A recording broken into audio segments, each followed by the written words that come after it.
Bonjour à tous, aujourd'hui on va suivre un tutoriel pour remplacer le bloc écran complet sur un LG G4. Pour réaliser ce tuto, vous aurez besoin bien sûr de la pièce détachée, donc l'écran d'origine, du patron d'aide au montage qui est offert avec votre commande et du kit d'outils spécial changement d'écran sur le G4.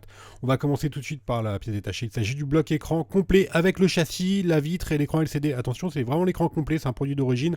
Vous retrouverez le lien en commentaire de la vidéo. Et enfin, n'oubliez pas de vous munir du patron d'aide au montage qui est offert avec votre commande. Rappelez-vous que vous bénéficiez de 10% de remise avec le code YouTube sur notre site. En option, vous retrouverez également les kits d'outils spécialement conçus pour réaliser cette réparation. C'est les kits d'outils que l'on utilise pendant ce tutoriel. Ils sont également en vente sur le site. C'est une réparation qui est vraiment simple. La difficulté est notée 2 sur 5 et il faut compter à peu près une demi-heure pour réparer l'écran de son G4. Pour vérifier qu'on a bien un G4, on va dans les réglages du téléphone, informations sur le hardware et normalement le G4. Le numéro de modèle c'est LG-H815. Voilà, on va commencer tout de suite la réparation.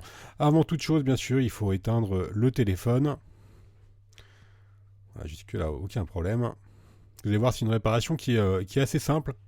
On va ouvrir le G4, donc on va enlever le capot arrière. En l'occurrence, le nôtre est en cuir.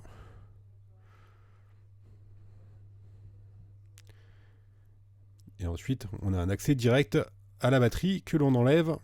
Jusque-là, pas de problème. Tout le monde a déjà fait cette opération-là.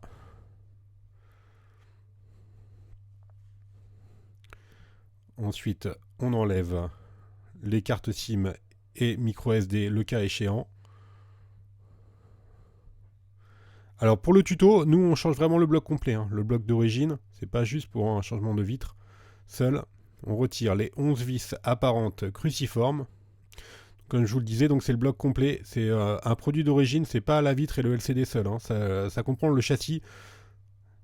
Donc c'est sûr c'est un petit peu plus onéreux que des vitres LCD seules, mais par contre c'est vraiment des produits d'origine et la réparation est beaucoup plus simple.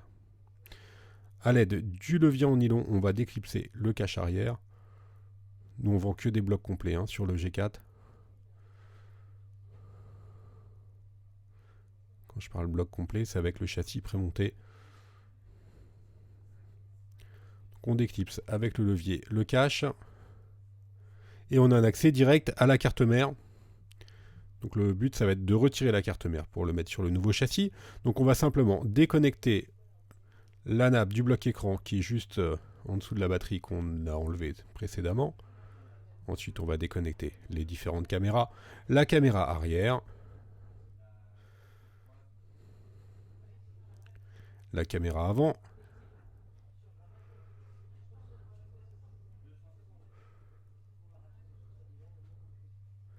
Et maintenant, on peut retirer facilement la carte mère que l'on va mettre de côté. Elle est notée DS4 hein, sur le patron des deux montages.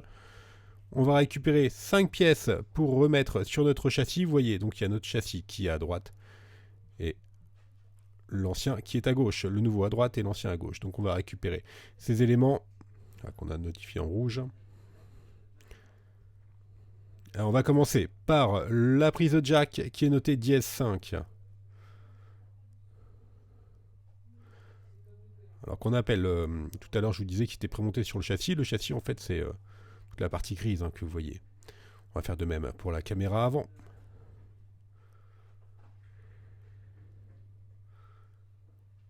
Pour le vibreur, donc là il suffit juste de le décoller. On passe la spatule ou la pincette sous le vibreur, entre le vibreur et le châssis. Pour le décoller, on va faire de même maintenant avec la caméra arrière, éventuellement à l'aide d'un cutter ou de la pincette.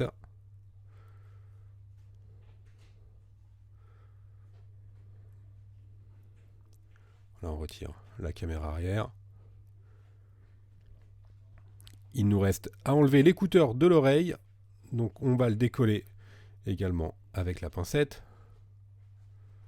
On a décollé, on a commencé par la nappe avec la pincette et ensuite on utilise le cutter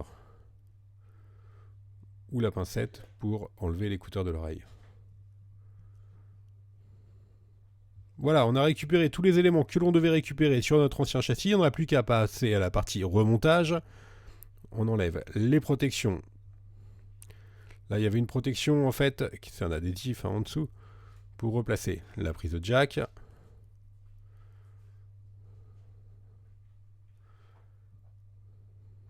On va faire de même ensuite pour le vibreur.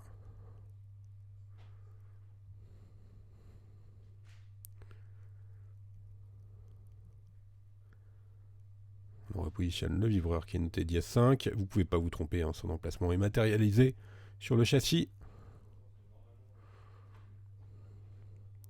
On va faire de même pour la caméra avant. Donc on retire bien surtout les protections avant. De repositionner la caméra avant et également ensuite l'écouteur de l'oreille. N'oubliez pas d'enlever les protections. Sinon après vous allez avoir des problèmes hein, lors du remontage. Voilà, l'écouteur de l'oreille noté dièse 6. Il y a des petits picots ensuite pour remettre la nappe, donc on ne peut pas se tromper.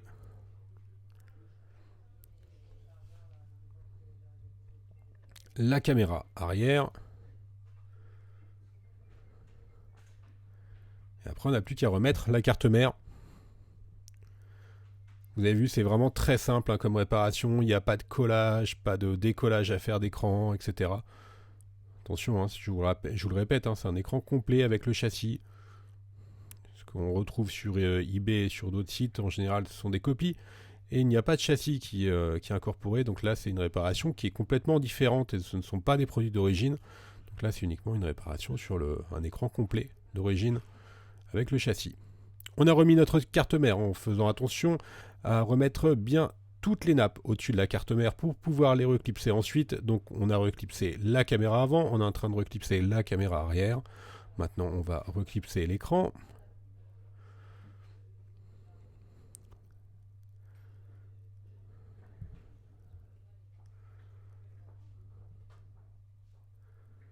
On va remettre la coque arrière intermédiaire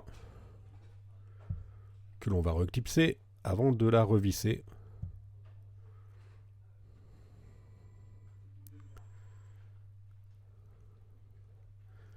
On n'a plus qu'à remettre nos vis cruciformes. Si vous avez un doute sur les emplacements, ils sont indiqués bien sûr sur la vidéo et également sur le patron, ils sont matérialisés également sur le patron d'aide au montage.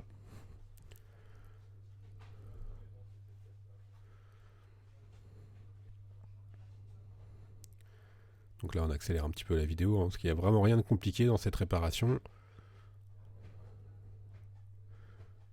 On remet la batterie. La carte SD et la SIM si besoin évidemment. On n'avait pas la SIM, on remet le capot arrière. Alors l'arrière du téléphone il est toujours en mauvais état, c'est pas ça qu'on changeait. Mais par contre vous allez voir sur tout le contour et l'avant du téléphone maintenant c'est parfait. Le téléphone il est comme neuf, au moins d'un côté. Voilà, la réparation est maintenant terminée. Je vous remercie d'avoir suivi ce tutoriel. N'oubliez pas que vous bénéficiez de 10% de remise avec le code YouTube sur notre site internet.